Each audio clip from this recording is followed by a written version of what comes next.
ये घटना मेरे साथ तब घटी जब मैं अपनी नानी के गांव घूमने गया था।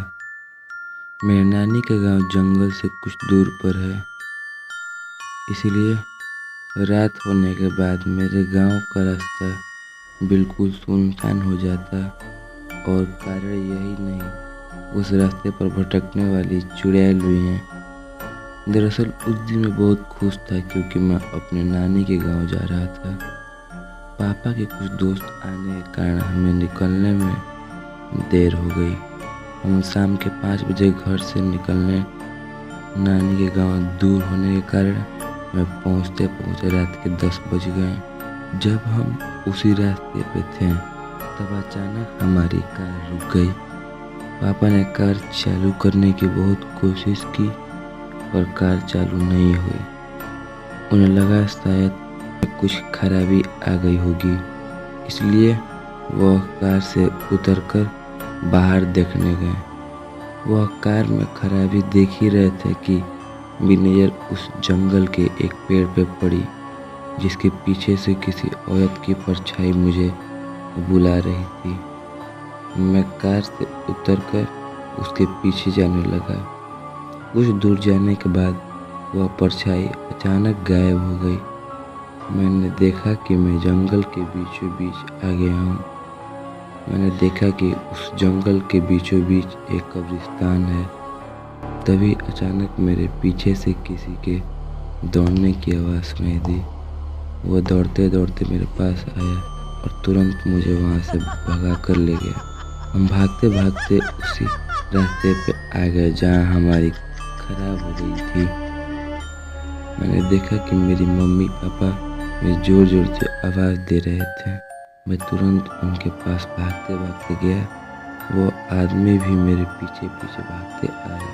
उसने बोला, अरे भैया, अपने लड़के को संभाल लो, यह उसी चुड़ैल के पीछे पीछे चला गया था। मैं नहीं देखता होता तो वह चुड़ैल इसको तुरंत मार ही देती। वह किसी को नहीं छोड़ती, उसके पीछे जो जाता सबको मार देती। अभी कुछ दिन पहले उसने एक गांव के लड़के को मार दिया और उसका पता भी नहीं चला। फिर मेरे पापा ने पूछा, आप कौन हैं?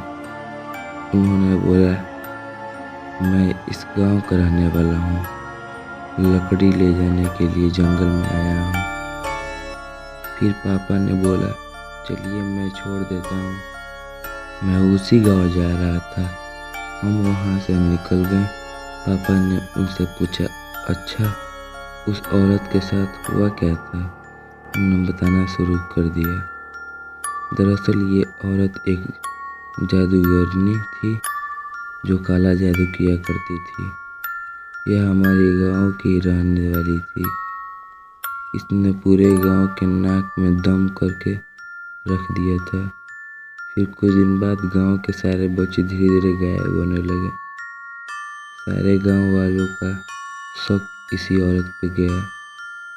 उन्हें लगा ये औरत सारे बच्चों को पकड़कर उनकी बलि चढ़ा रही है। गांव के प्रधान ने पंचायत बैठाई और ये निश्चय किया कि इस औरत को उसके घर के साथ जला दिया जाए। फिर एक रात सारे गांव वाले उठकर उस औरत के घर की ओर चल पड़े और उसके घर को जला दिया। जिस समय गांव वाले ने उसका घर जलाया, उस समय वह औरत उसी घर में सो रही थी। उसने जलते जलते गांव को श्राप दे दिया कि उसकी आत्मा सदैव इस गांव में भटकेगी।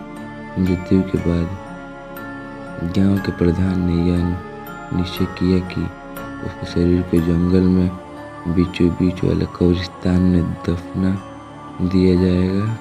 इसके बाद से ही आज तक उस औरत की आत्मा इस रास्ते पे भटकती है। इस रास्ते से जो भी गुजरता है उसे या तो आवाज़ देकर या इशारे से किसी बहाने उस कब्रिस्तान के पास ले जाती है, मार देती है। बातें करते करते हम अपने नानी के गांव पहुंच गए और उन्हें हमने उनके घर छोड़ दिया। उन्होंने जाते वक्त हमें बताया कि जब आप वापस जाओगे तो वह औरत आपको बहुत से तरीके से अपने पास बुलाने की कोशिश करे, लेकिन आप भूल कर भी उसके पास मत जाना। इतना करने के बाद वो वहाँ से चले गए। फिर हम वहाँ से निकल गए और अपनी नानी के घर पहुँच गए। रात इतनी हो गई थी कि हम वहाँ जाते ही सो गए। उस रात बस मैं उसी औरत के बारे में सोचता रह गया।